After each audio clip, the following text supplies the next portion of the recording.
Hello दोस्तों, नमस्कार। इस वीडियो में हम बाल विकास मनोविज्ञान के कुछ महत्वपूर्ण प्रश्नों का अध्ययन करेंगे जो शिक्षक भर्ती परीक्षाओं की दृष्टि से बहुत ही महत्वपूर्ण है। तो चलिए शुरू करते हैं। पहला प्रश्न है, बाल अध्ययन का पिता कौन है? तो इसका आंसर है स्टैनली हॉल। सेकंड क्वेश्चन है, शिक्षा मनुष्य की जन्मजात शक्तियों का स्वाभाविक, समरस एवं प्रगतिशील विकास है। तो ये पेस्टोलॉजी महोदय का कथन है। तीसरा है, किशोरावस्था पर सबसे अधिक कार्य करने वाले मनोवैज्ञानिक कौन हैं? तो ये मनोवैज्ञानिक है स्टैनली हॉल। बहुत ही महत्वपूर्ण प्रश्न है दोस्तों, इसको ज़रूर देखिए आप लोग। चौथा प्रश्न है, एक शिशु में कितनी हड्डियां होती हैं? तो ये इनकी संख्या है 207 हड्डियां होती हैं एक शिशु में। अनुभव द्वारा व्यवहार में परिवर्तन लाना ही अधिगम है, यह कथन किसका है?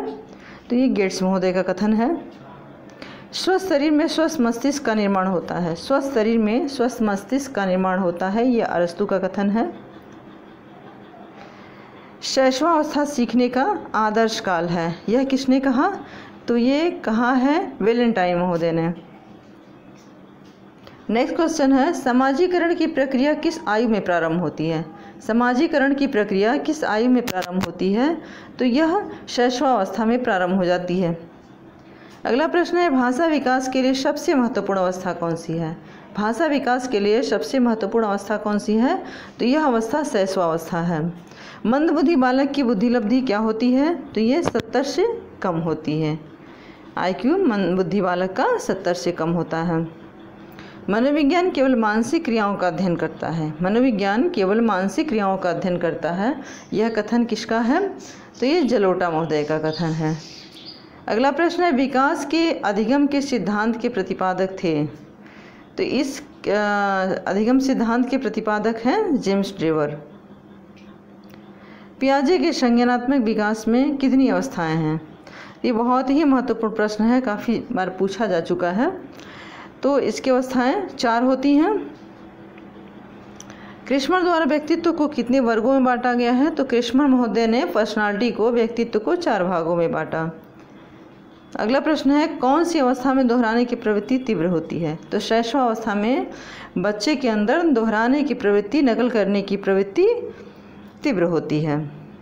किसी बड़े व्यक्ति का वह सीखता है, उसका नकल करता है।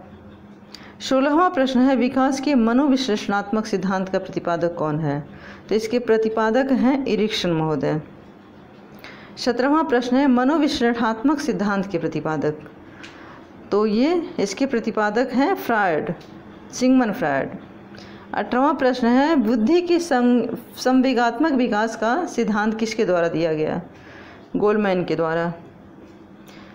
19वां प्रश्न है, जीन पियाजे ने जिनेवा में किसकी स्थापना की?